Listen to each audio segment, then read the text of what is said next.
Well, folks, it's time to sit up again for another episode of the Soul Sessions. But with me today, they may be a nervous wrecking machine and an anxious one to the wrestling scene here in the UK, but they are Skye O.Shure. Welcome to the show. Thank you so much for having me. And amazing intro. Thank you.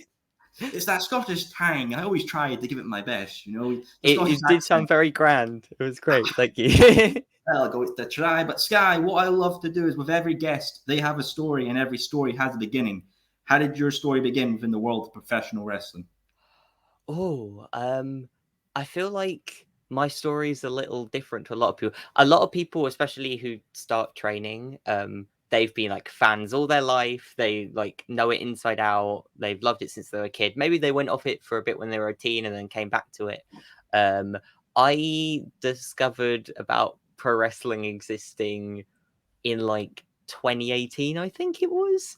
I was going through a really rough time actually with my mental health and stuff, and I just fell down a YouTube rabbit hole, and I found loads of like WWE content on the YouTube, and then from that I somehow spiraled into finding a load of Brit Rest stuff, and then one day I went to a training session as a kind of as a joke. Like I didn't think I would be any good. Like it was just kind of like I thought it would be fun to give it a go. And worst case scenario is I'm anxious, terrified, and really unathletic.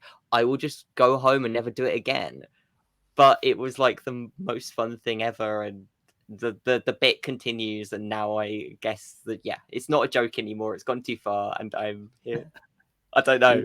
Hey, you're rolling with it, my friend. You're rolling with it. But obviously, that's very interesting, say, because most guests I've interviewed as a kid, it's a long life goal, and seeing the stars of now and their prime back in the day. But for you, that you've kind of like came off when some of these stars are past their prime. Like Cena's now an actor now, Rock's now an actor. Was going back and like looking back, was there wrestlers that maybe surprised you of how they were back in the day? Oh my gosh, there's so much. Like, to be honest, I feel a bit out of my depth sometimes in wrestling conversations. I feel like I'm some weird imposter sometimes because people talk a lot about the older stuff, about the Attitude Era, ruthless aggression, all of that stuff, and I only know a lot of it through through anecdotes and all sorts. I mean, obviously, I have watched some stuff, but yeah, I think. I mean, what the main thing that struck me about a lot of the older stuff, well, there's kind of two layers to this. It's not to get political ever, but like the treatment of women in wrestling, I think, is a really interesting in like throughout the history of it, because like I kind of knew that WWE divas were a thing as a kid, but like I didn't know the extent compared to now, because like I think the first YouTube clip I ever saw of wrestling was Ronda Rousey putting Triple H through a table. That was like the first thing I ever saw. So then to go back and be like, oh, this is like, these performers have not been shown the respect they deserve. But then the second layer is that is going even further back before the Divas era. There was a lot of like I had a friend who showed me a lot of like really old school like women's wrestling from WWE. So like Luna Vachon and I try to think of everyone's names. There was two tag teams. They were like the only two tag teams at the time. And they did like a series of like really amazing matches. I feel really embarrassed that I can't remember their names. But like all of that stuff. There's another wrestler who I really like that I now can't remember the name of, and I'm really embarrassed because this was a while ago. Wasn't Rock and Robin, was it by any chance, maybe? I don't know. That name rings a bell, but I don't know if it's because of that reason. So yeah, that stuff for me was all kind of really fascinating looking back, if not kind of sad and interesting. Like that was the main thing that I thought looking back at old stuff. But then obviously there's so many amazing characters. I've been looking a bit at like Mikey Whipwreck and stuff recently because people have told me that I should check that out, and Spike Dudley and stuff. So So I've been looking at some older stuff, and I still feel like I'm learning about kind of a lot of stuff pre 2018 because I kind of jumped straight into. Honestly, I mainly watch Brit Rest stuff, to be honest. Anyway, honestly, so it's kind of there's still a whole world of wrestling out there that I need to explore, and I'm really excited to do that. Well, Skye, I think that just means we need to get you on a world tour. You know, the Skye O.Shure World Tour. Go to Japan, Mexico, Cairo. I mean, I would love both of those. I would love to go watch all of the Joshi stuff live in Japan, for instance. I think that's really cool. I love like Gato Move and Chaka Pro stuff, so like I would love to go watch that. Or maybe even wrestle. I don't know, but that's like blue sky thinking. I'm trying to like I'm trying to get known in the UK and do fun stuff here first. So we'll see. We'll see what happens.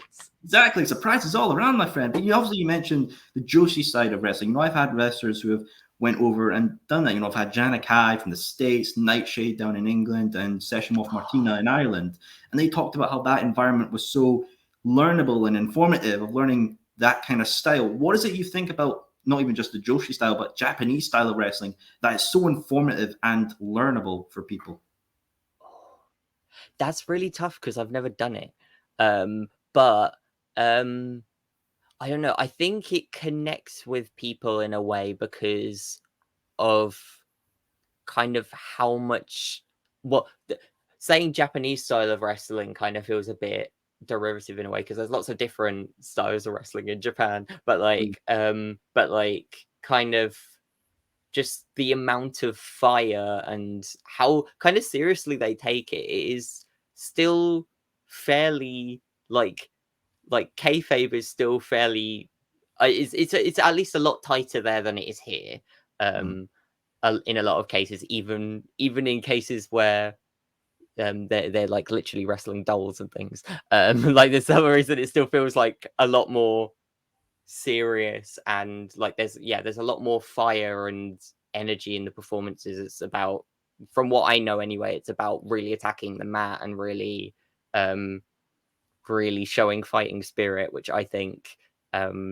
is something that I admire because it's something that I don't it's not a natural thing I have. I am more the kind of wrestler to get thrown around and run away, but I'm trying to stand up more to people. So yeah, I think that's I think that's like really cool, and it's and it's that's another thing where it's like both the women and the men are just like absolutely tear it down, and it's really cool. Exceptional, all great talents all around, and I love to see it. But going back to home, you know, the UK, our scene right now is kind of in a boom. You know, Scotland, ICW, Rev Pro, Progress, OTT on Northern Ireland. And you said that, you know, you mostly watch our kind of scene, and because that really connects to you, my friend. I want to know about the British wrestling scene. What is it you think that it makes it so special and connective to especially to the UK audience? These are really, really broad, deep questions that I feel like, again, I don't feel like I have the expertise to answer these, but I mean, for me, the reason why it connects with me so much is because there's something about watching wrestling live that is just so different to, especially in the UK.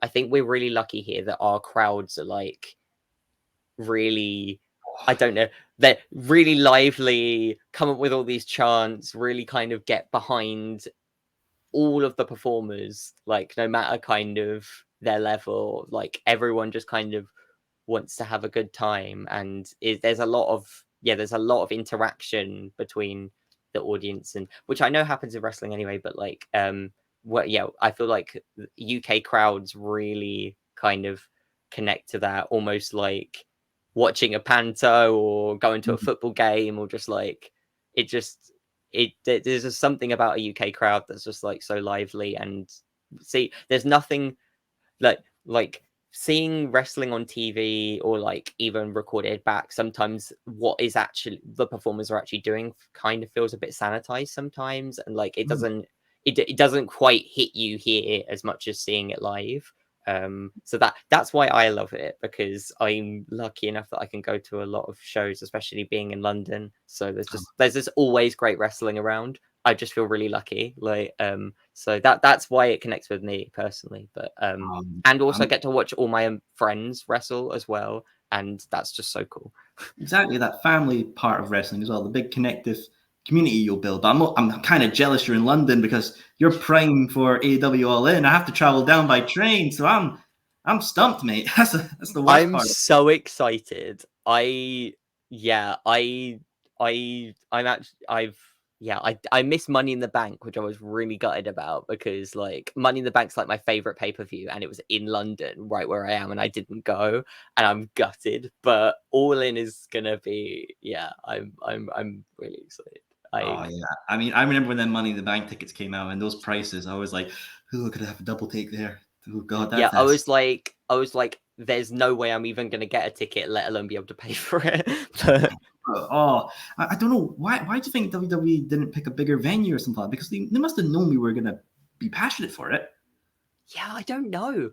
Maybe they underestimate, but then they did Clash at the Castle, so I don't think they would have underestimated it. I don't know. Maybe the O2 was just the venue that was around for the time of the pay-per-view, and they thought it would look good or something.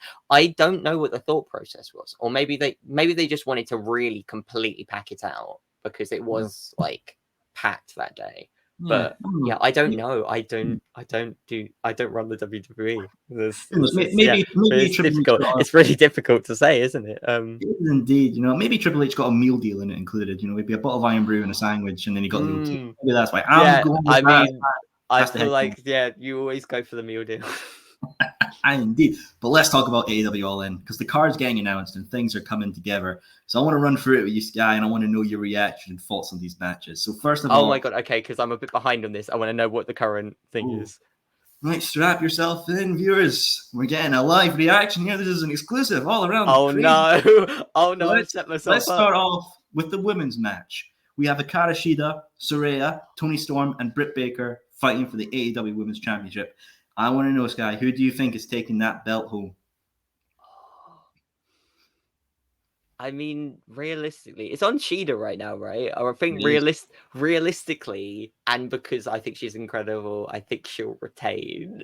But how wild would it be if they put it on like Saraya, like in London? Like that would be kind of wild. I mean, I love all four of them. Like iconic, like Britt Baker's obviously been through the whole of AEW, and Toni Storm. Like, I don't need to say anything about Toni Storm. Like, I think everyone knows how great she is. So, like, it could go any. I think that's going to be chaos, and I'm really looking forward to kind of seeing what plays out there. But yeah, no, I think Shida will retain, but I think anyone who wins that match, it's gonna be great. So Oh, absolutely. I mean, Saraya coming home as well and wrestling in front of the UK crowd since coming back. I think there's going to be a special moment as well. I mean, she's done so much for the business, and it's such a great reward for her to come back home. It's gonna be wild. There's so many things with this that I'm trying to speculate who else is going to show up, because I feel like it's going to blow my mind a bit. Like, Oh, well, I'm a bit. Let's continue on, shall we say? We've got Sting and Darby Allin versus AR Fox and Swerve Strickland. I mean, all exceptional, and a legend like Sting as well, wrestling in Wembley. It's a beautiful moment. I love it. But one of those guys, do you think Darby and Sting are going to take this win or suffer their first loss? That's wild. Again, can you tell I've not watched the recent AEWs, because I'm trying to. I was like, oh, what's the story here? And then I'm like, I'm a bit behind on the story, so I can't go based on. But like, I mean, Sting in Wembley is gonna be just wild. But like, I saw. I was lucky enough to see Swerve live at Progress, and I just I purely for the reason that I think Swerve is incredible. I want Swerve and AR Fox to win, but I don't know if that's. I reckon because it's literally Sting, they'll probably send the crowd home happy and have Sting and Darby Allin. But I in my heart, I want Swerve and AR Fox to win. Well, who knows, Skye? Maybe Vince Russo's backstage and he pulls a wee old swerve on us. We don't know what's happening. But I cannot wait. Hey, you never know in this business, my friend. But I cannot wait to hear 80,000 people saying whose house, Swerve's house. That is going to be perfect, my God. But let's go on to FTR versus the Young Bucks 3, the rubber band match for the AEW World Tag Team Championships. These guys have been killing it as tag teams, fought together. And I want to know, Skye, do you think FTR is going to conclude the trilogy or the Bucks as new champions? I really like FTR and I really want them to retain, but I really don't know. I feel like I'm the worst person to ask this. I don't know what's even to be fair, even when I am like really following a company deeply, half the time my philosophy is just I hope all these wrestlers have a good time. So I'm like, what? Why am I a wrestler? I'm so uncompetitive. But like, no, but for real, like, no, I really want FTR to win. I think, but like, those two teams again, like, they are just this whole card's going to absolutely kill it. I've heard some rumors about stuff that I don't know if has been made official, and if these matches are true as well, it's going to be like I am not prepared for Wembley. I am gonna go and watch a load of AEW and do my homework of all the recent stuff because I'm so excited, but I have no clue what to expect on anything, and that makes me even more excited somehow. You've got to be excited. It's always the loving the wrestling, but one that surprised me as well was Jericho versus Ospreay's been confirmed, and that is a matchup. Yeah, what can you say there? How just the whole card, like we're gonna see this in Wembley. We're going to I'm a bit I don't have words like there's definitely one match I want to ask your opinion on, Skye, as well. We've got the Lucha Bros and Eddie Kingston with the Best Friends in Orange Cassidy versus the Blackpool Combat Club of Moxley, Claudio, and Utah. But it's in a Stadium Stampede match. But there's 3 unknown participants in this match. Now, I personally think it should be UK talent to showcase our scene. If you had to pick 3 UK talent, no, don't do this to me. If you had to pick 3, which UK talents would you want to see be a part of the That is not okay. Oh my God. Oh my. Just anyone. And it has to be UK talent. No, that's not. I mean, I think I would get battered. I know my place. I am staying well clear of that. I will watch it from Wembley, thanks. Especially as I'd be a bit starstruck with. Oh my God, that's who would join the Blackpool Combat Club. I mean, come on, because like Regal can't really. Like he's not even involved at the minute. I don't think. So like, well, I want to see. I don't think it will happen, but what if Nigel McGuinness came back? Like, just what if? Like, that's my first pick. Again, it's slightly unrealistic, but like, what if? My God, one name I'm thinking about is maybe a Big Damo. Big Damo would be good. Big Damo would be really good. That would be awesome. I was gonna say because I think out of all of the UK talent at the minute, I think he would be awesome on the card. I'd like to see Michael Oku. I'd really like to see Michael Oku. Again, I don't know what the story is here of the mystery thing is in the Blackpool Combat Club. I don't know how it would work, but like. Yeah, I want to see McGuinness. I want to see Oku. Like this is if it's like complete fantasy booking, right? I don't. We'll say Damo. We'll say Damo because that would be he would wreck everyone, and that would be really entertaining. That would be really entertaining in a Stadium Stampede. So that would be indeed. And while we're talking the fancy book, and as a Scotsman, I love my home turf, but I really want to see Grado on the card. I want to see Grado, Jeff Jarrett. I know there's been rumors. I know. No, this is what I'm talking about. This is what I'm most excited. I don't even think it will happen, but if it does happen, this is what I'm most excited for. Just if they get if Tony Khan gets like a prayer, like it will be the best night ever. I don't care what people say. That will be the best match, in my opinion. Just give me 5 minutes of them like being chaotic, and I'm gonna be a really happy person. Like Big Man Tony, if you can license, Wild Things for Moxley, you could do Final Countdown for Brian. You So can true. get Madonna. Come on. Yes, we need Madonna at Wembley. And hopefully with Grado as well. That would be beautiful indeed. But you know what? I'll wrap up with one final match as well. The main event, the one that's going to close the show, MJF versus Adam Cole for the AEW World Championship. Friends of friends. It seems like it's a bit of friendship competition, but I don't know. I think sinister undertones are in this match, Skye.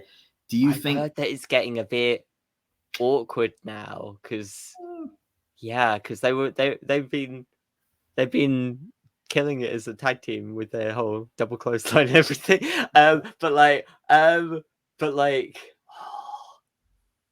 Again, I feel like MJF is gonna retain, but I think there's gonna be some kind of ugly twist for that to happen. Ooh. I don't know if it's gonna be MGF that does the ugly twist or if it will even be Adam Cole. But I don't know. I feel like he's got. I don't even know. He could be. I really don't know, and that's why I'm so excited for this show. I have no idea what's gonna happen, but exactly, indeed. And one thing about AEW coming over that I think is so positive as well is that they're not only just doing a big show for themselves, but they're influencing the scene as well. Progress are having a show, Rev Pro having a show. So many other smaller companies are benefiting from them coming over. Skye, as a UK wrestler, what does it mean to you to see the other companies, thrive from a big company coming in to the UK? I mean, it's just wild looking how the scene was like a couple years ago when I started, and then seeing kind of how much love we've been shown recently, like not just from the big companies abroad, but just like in terms of like how many of the small indies here are thriving kind of now, or at least that just like it's just wild to think. I mean, it's wild in itself that like WWE and AEW have decided to turn their attention to us and give us big shows rather than just a house show. I mean, it's the first time AEW's actually come over here anyway, right? And they give it, and they're straight off giving us All In, which is that in itself is just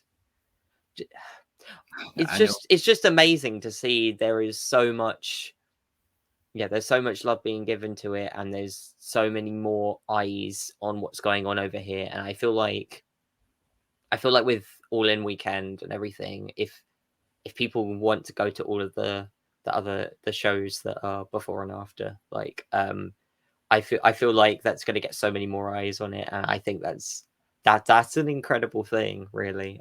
It's just going to be it's a good time. It's just really good to.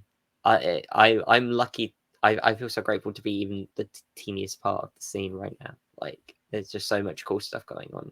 Absolutely. So much good things. But I mean, I think the best thing about it is no staying up till 1 a.m. We get a sleep schedule. That's the best part. I mean, it's so good. It's so good. I always fall asleep watching pay-per-views live, which is why I'm probably really behind on stuff a lot of the time, because I get really excited and I'm like, I'm gonna watch it, and I get one match in and I wake up the next day, I'm like, oh, the show's over. What? There was only one match long. Oh, I fell asleep. So it happens to the best of us.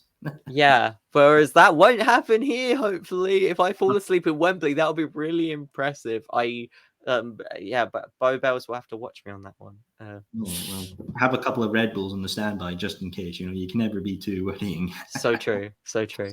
But Skye, obviously going back to your career as well. I know you're also part of a tag team, Fight and Flight. Yeah, had They've to got that- represent today. yeah, they've Yeah, got the merch on. They've got the merch on. But I want to yeah. know the story of how did that team form? What's the story behind it?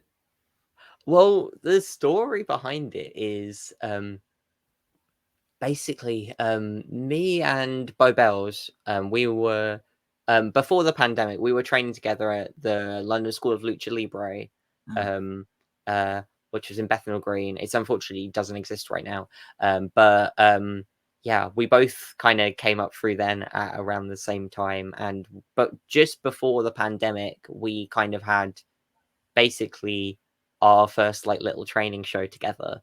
Um, yeah, I had singles with Darian Bankston, which incredible wrestler now in the US. Amazing. I was so lucky with that, and she absolutely smashed it in. They did like a Pro Wrestling Eve based rumble of like all of the like Eve Academy students, and yeah, she absolutely wrecked house. It was awesome. I was so I was absolutely dying watching that. I loved it so much. But then the pandemic happened. We didn't really see each other for a couple of years, and we started at Play Fight at the same time. Found out we literally lived near the same place and kind of became training partners. And everything about this has been a weird coincidence that I feel like was meant to happen, because not only did all of that happen, and then we spent a lot of time training together. We were kind of day one members of Playfight. Used to have a class called Shake the Table, which was for people from marginalized gender identities, so women, trans, and non-binary people. It was a place where they could learn to wrestle without fear of misogyny and transphobia, basically. And yeah, we were kind of two of the people who were there from the beginning, and yeah, so we were training together for about how long? At there we were probably like there for about half a year to a year, and in February some circumstances happened in a promotion called Pro Wrestling East in Cambridge, who I love to pieces. They someone dropped out of the card, and Beau Belles filled in for her. She had a match with Rhea O'Reilly, which was like, that was her proper debut, and that was like bucket list match for her straight off the gate. So she was so super grateful for that. But the night before as well, someone else dropped out of the card, and I ended up on there. So we went up together and did the show, and we both got invited back for our work, and we were so hyped. We actually, in the next show, we came out for each other's matches kind of as managers. We came out to support each other, and we got the crowd started out of nowhere. The crowd started chanting friendship at us. It was the most wholesome thing that has happened since I've started wrestling, and it was really cute. And like, it was kind of already in the plans that the East people wanted to put us together as a team, but that cemented it, of just like, oh, this is a team people want to see. This is kind of like a thing. So ever since then, Fight and Flight was kind of born. The name comes from the fact that not just that she will beat people up and I will throw myself at people or will run away, but like we both have mental health issues and suffer with anxiety and stuff, and it was kind of a play on both of those things. But yeah, the main thing about it is just celebrating friendship, and it's really cool to just especially when a lot of wrestling can be quite dark and gritty. It's nice to kind of come out in silly brightly colored clothes and like just celebrate friendship whilst also beating people up. And it's I'm just really grateful to be part of that, and I hope that we can have some matches and some other promotions as Fight and Flight, because it's been teased in a couple places, but we've been there to support each other in a lot of different promotions, and yeah, there's been little teasers of it, but yeah, we are yet to debut outside of Pro Wrestling East.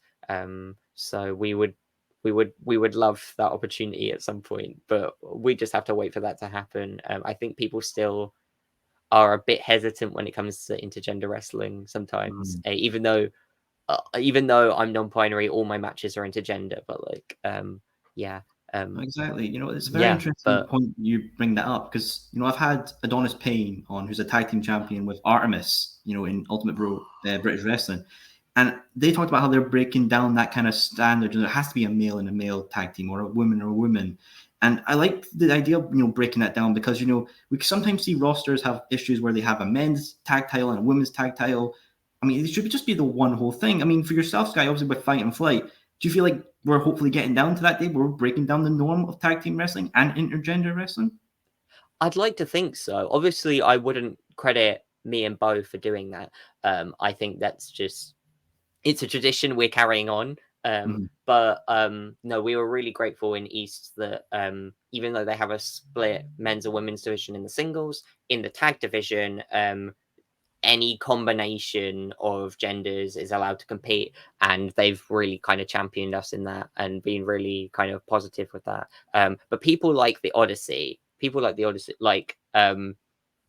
yeah, we really look up to them. We have been begging for a match with them for a while because that was one of the places we've been teased. We both competed. I competed for the Square One title at UBW, and on that same show, Beau Belles was in the tournament to crown the first ever women's champion there, and so we came out and supported each other there. And yeah, we've been kind of begging for a match with the Odyssey. I got to have a brief interaction with them in a rumble we did for a pizza place that burnt down at the Dome like fairly recently. I got to beat those two up, so I'm sure that I will get some payback if we did have a match. But I would, yeah. Those they're really proving right now that like yeah it like gender should not be a factor anymore in terms of we're all just wrestlers and we're all wrestling. And yeah, I think they're one of the teams at the minute that's really showing that. Them, Crowley and Falcon, there's so many others, but like just at the minute kind of showing that, and we would like to be a part of that conversation at some point. But yeah, Absolutely. And it's it's early great. days here. Well, surprises all around, my friend. But obviously, we're in such a great era now where representation is just thriving. Up here in Scotland, we've got a very historic show coming. Iron Grinders is basically the first ever LGBT show in Scotland centered around that community. And it's great to see as well. And obviously, one I think of as well is Effie's show, Big Gay Brunch, which just came over to the UK. It's exceptional to see that as well. I mean, what does it mean to you, Skye, to see great shows just dedicated to a great community? It's really heartwarming and a bit emotional actually. Like to see how much kind of how much queer talent especially is being celebrated right now in the country. Obviously like Effie's Gay Brunch coming over here was like mind-blowing. I knew a few people who were on that show and I was like so happy for them because that's just it's incredible to have that acknowledged, especially as they're like in the previous couple years there's been a few pride shows that tried to get off the bat that didn't quite like unfortunately make it to existing, which was like really gutting for all of us I think. But there's been so many different shows come about this year, whether it's like kind of like queer centered shows that aren't necessarily about being LGBT. Like I'm lucky enough sometimes to work with a silly cabaret promotion here in London called Fist Club. Like yeah, that is the name. It's great. It's really silly. I have done many. One time I wrestled as Mr. Socko. Not as not like the actual sock. Like it's a bit nuts. But I'm grateful for that existing. There's been a lot of different kind of other shows this year. I know WAW have done some stuff, PCW I think as well. further up north. Like there's been a lot of celebrating that recently, and I was lucky enough.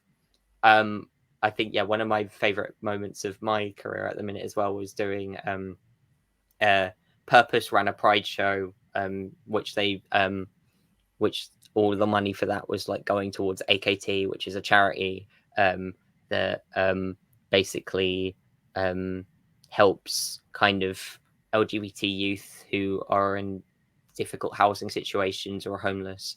And that match was like one of the most uplifting things I've ever done. And that was like basically an all LGBT card. And so it just means a lot to see us get represented because there's so much there's a certain amount of like toxic macho culture in traditional wrestling a lot of the time, which doesn't make any sense if you actually look at it. It's basically drag. This is all drag, but it's nice to kind of more and more it to be kind of acknowledged that I think we've got past the point now of just having us be fun additions to the cards that can be there, and it's like the LGBT community can actually really wrestle as well. Like I hope one day that I can be on that level where people think that about my wrestling. I at the minute I know that might be a bit of a stretch. In all honesty, I've got a long way to go in my opinion, but no, there's so many people I look up to who are killing it, and I'm just rambling, but it's just a really emotional topic for me. I think it's really amazing to see, and I'm really lucky to be wrestling in this time period where it's celebrated as much as it is. Absolutely. It is truly great to see, and it does warm the heart, just seeing people having fun. That's the main thing to see as well. But before we continue, I want to talk about something. Your attire, you have a nice fancy bow tie, and bow ties are cool all around. But I do want to know, if you had to tag team with someone, maybe bow tie buddies or something like that, a fictional character that wears bow ties, who would you pick and why? Well, considering it's where the bow tie idea originally came from, it would have to be. Oh no, I'm gonna get my numbers wrong now. The 11th Doctor, Doctor Who. That's where it came from. I just thought it would be. I've not seen anyone really. It's a thing that stands out about the character, and it was just like, I was like, this would be a fun thing to. It would be a way for me to be remembered, and it's kind of silly and fun, and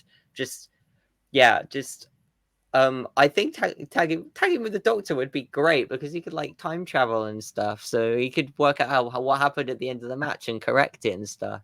And I'm sure he could do something with his screwdriver or something. That might be considered an illegal weapon. He survived a lot. He could survive a wrestling match, absolutely. So I think I would be in good hands there. Get to play companion for the day. So absolutely. Cool. And for our American viewers who are not familiar with Doctor Who, what are you doing that's wrong? Get on Disney Plus because it's coming there and watch it there. And so true. And we'll screw it.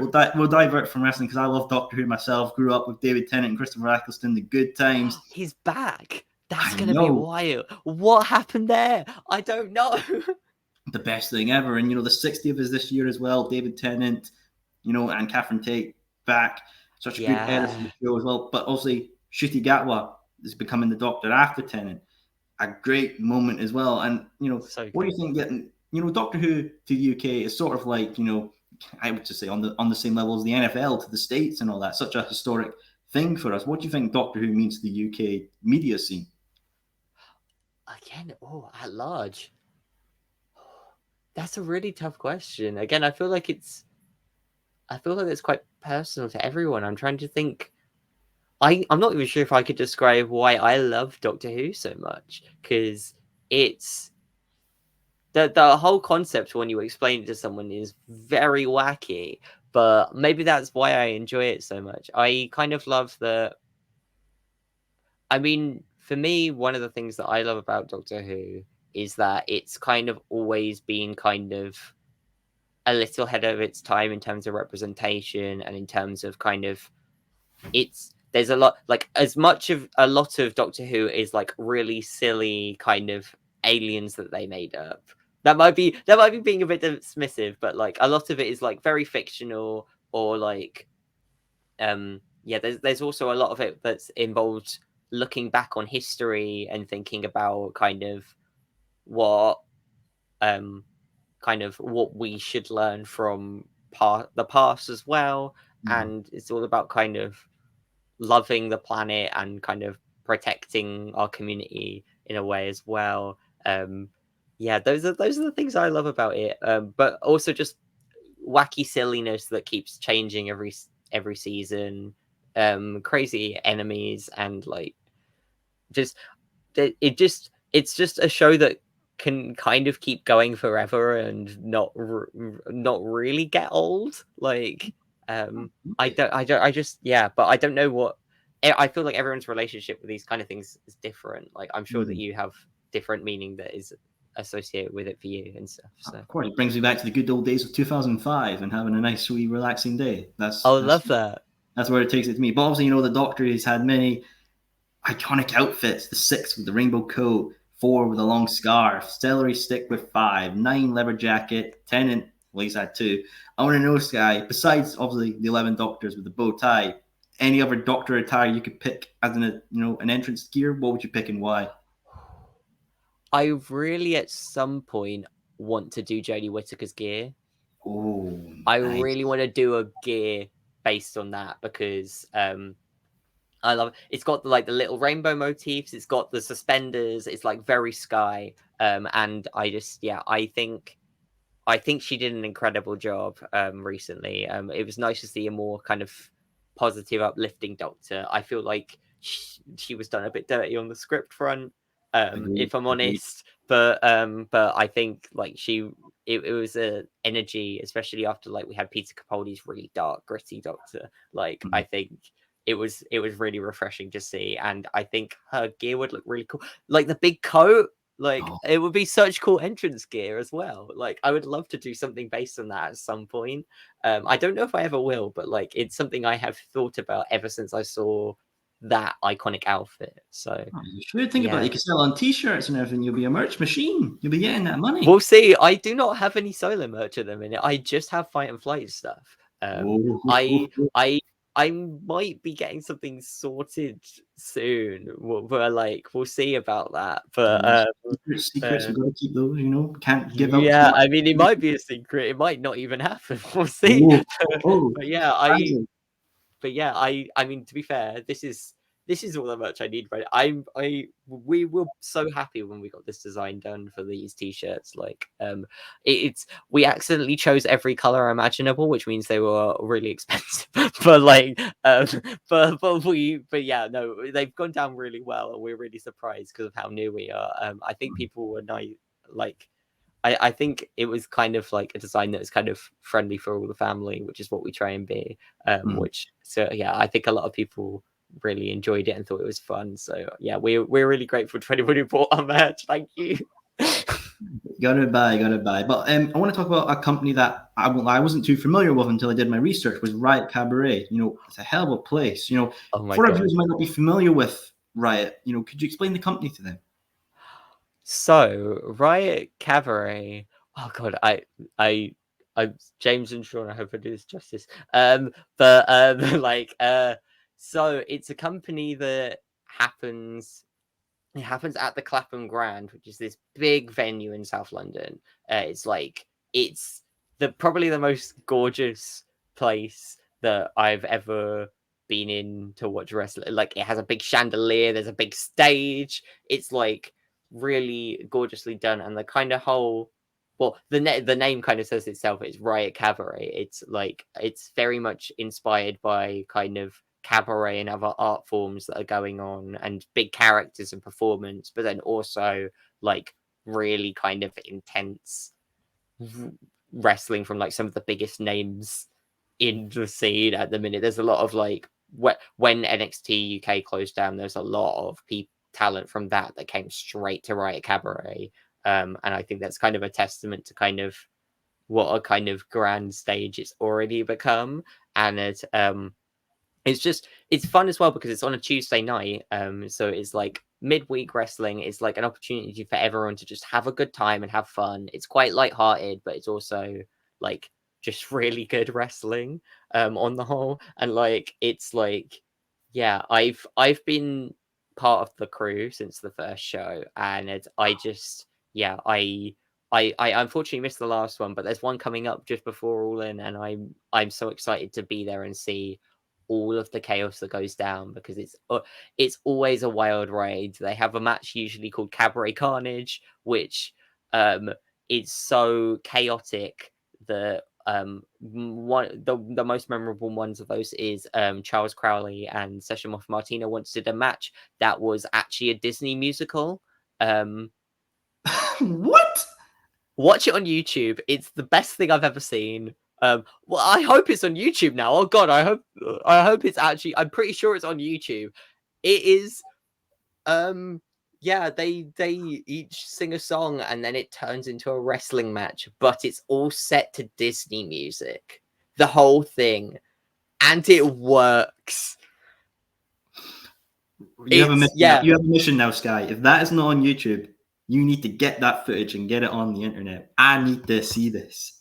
I mean, I think I'll get in trouble if I do that, if it's not already there, but I'm pretty sure it's there. I might even have a look now to see if I can find it really quickly, because it's I need to see if this is a thing. Wait.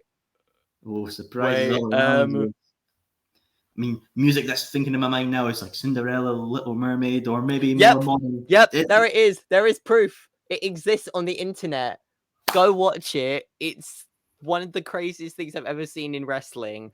Some people might love it, some people might hate it. I thought it was the best thing ever, and that's not what all the matches are like. There's also just some really good matchups, but they also have that element going for them. It's fun for everyone. I could not recommend Riotcabaret enough if you want to go to a show, like even if you don't like wrestling. It seems to draw near a lot of people who just kind of go to the Clapham Grand for a night out as well, and everyone is having a good time, no matter how much you like wrestling. So yeah, I cannot say enough good things about Riotcabaret. It's grabbed my attention now because I want to watch that match. So please do, and let me know your thoughts after this podcast. Like honestly, like there's a load of other very wacky matches on there, but that's the one that I think is that's what I recommend. Like, of course, but obviously, you would do some appearances while you were in a bit of a rumble. Well, technically, you got to the end. Wee little snafu happened. Such a thing to happen in that dastardly Murdoch. Yeah, that was a huge moment for me. I was fully honored. They Sean just dropped me a message, was just like, "Can I talk to you about something?" And I was really scared. I had no idea what it was. I thought that I'd somehow done something wrong on crew or something. I was going to get told off. I had no idea. And they offered me a spot in that. That was also Cabaret Carnage. It was 90s themed Rumble. And I was so excited. I spent ages thinking of what I wanted to do. I did like a whole Super Mario 64 costume. I was so excited.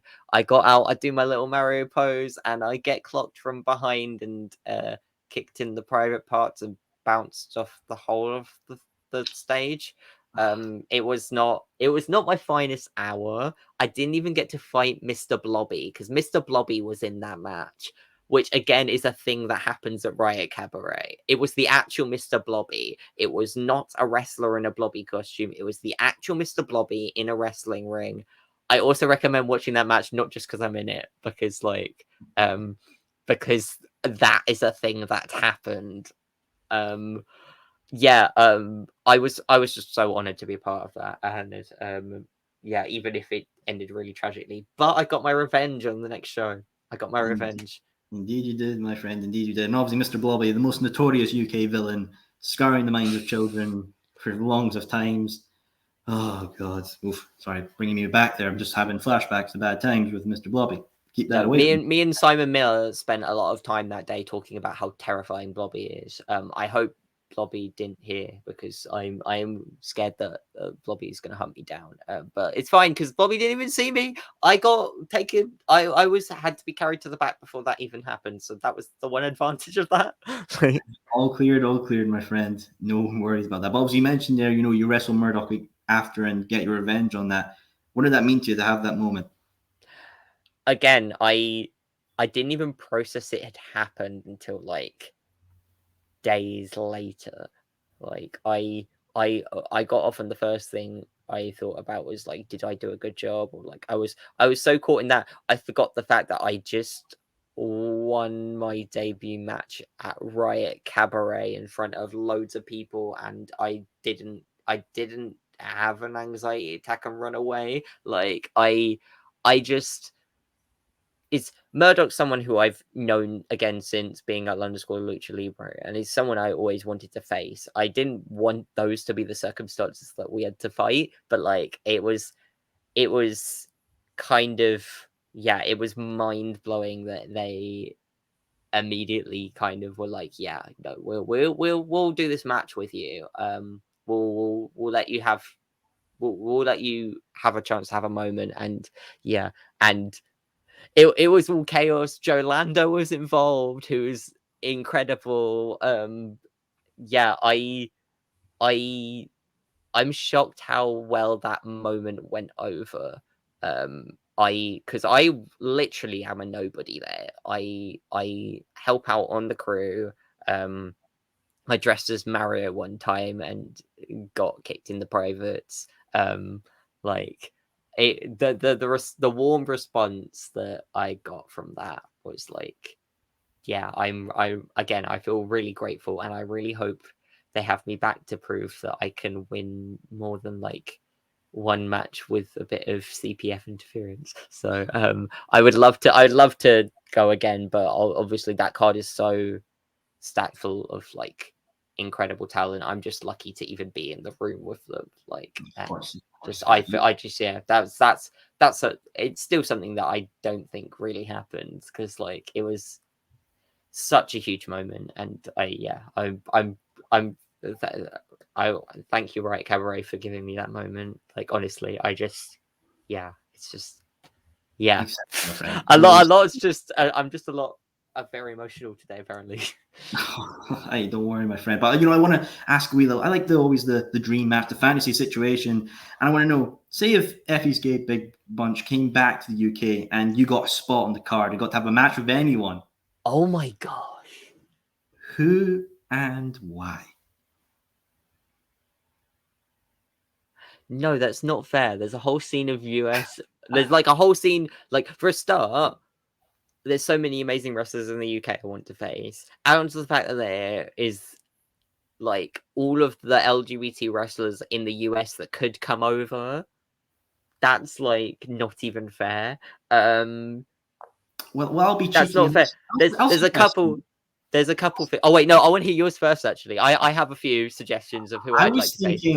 I was thinking previous guest of the show, Kid Bandit. No, that would be wild. I would have to.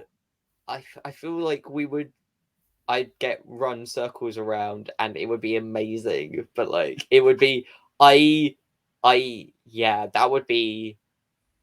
I don't even have words to describe what that would be like, but that would be very fun and chaotic, and lots of jumping around everywhere. And yes, Kid Bandit's incredible. I would kill for that match. I was actually going the complete other way, and I was thinking, because apparently I have a death wish, Max the Impaler. Oh, I think it would be so funny to see me try and take down Max. I don't think it would end well for me. I would love to try anyway. I might be saying that. If Max is watching, I'm fine. Please leave me alone. I am small. Don't hurt me, please. But that would be a really cool matchup. Like, I was thinking that there's also a wrestler in the US that I discovered recently called Kid Isaac, who is basically we're basically doppelgangers of each other. It's really weird. We're like, we didn't copy each other. We didn't know each other existed. Like, it was just like I just think I like any opportunity to have a Spider-Man meme moment. Oh, So I would like that. Or on the flip side of that, because we've been talking about wanting to do it just because we have the same name for ages, Skye Smithson here in the UK. I really want to face Skye Smithson. Again, I would get battered. But that I would be willing to put up a fight for, because we've got to see who the superior Skye is. Like, come on. Like, well, absolutely indeed, Skye. I mean, you never know, but Skye, sure, been an absolute pleasure having you in the Soul Sessions. But the final question.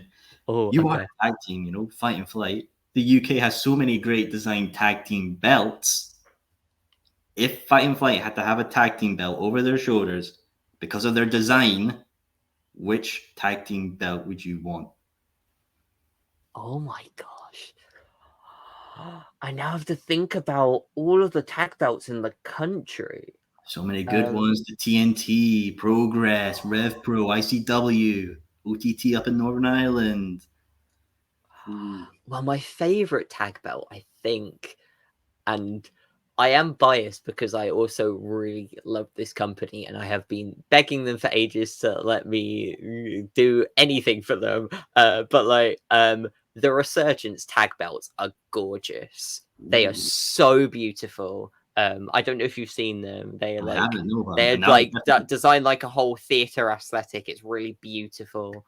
I would, yeah, that Beau Belles has announced for them before as well. So like I would like that would we'd have to go through Gene Money and Gene Money, which I think would be very difficult because like Gene Money is already difficult without a second Gene Money.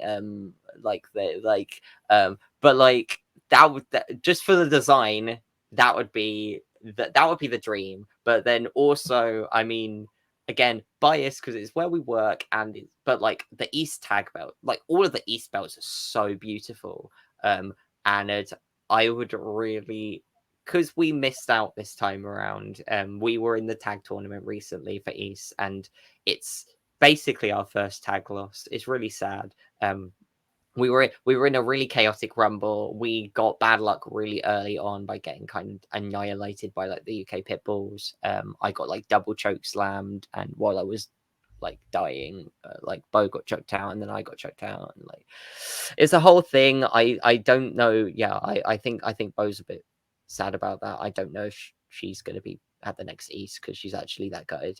Yep, that's an awkward thing. We'll sort that out because we're friends. It's gonna be fine. But yeah, we are constantly on a quest now for those belts. Because we were doing so well as a team, and yeah, and they're beautiful as well. So those are two belts, but there's so many good ones. Like we have some beautiful belts in the UK, like just in general. Like absolutely. I mean, they're all beautiful. And bringing, hey, Skye, as soon as you win one, I'll get a replica and I want you to sign it for my collection as soon as that happens. Oh my gosh. Well, technically, if you get like a Hulk fist and spray paint it gold, I was technically for like 2 seconds the first ever Fist Club champion for like 2 seconds, but like, but like I lost that quite quick. Yeah, I never even defended it. But like, yeah, if you that's technically a belt. It's not a belt. It's a giant fist. The funniest part is that I injured my hand that day and I couldn't make a fist when I won it. But no, if I ever win an actual belt, oh my god, absolutely. I've got a lot of grinding to do before I've competed for a couple. I'm yet to be the better opponent, but we've got time. We've got time. Very early on.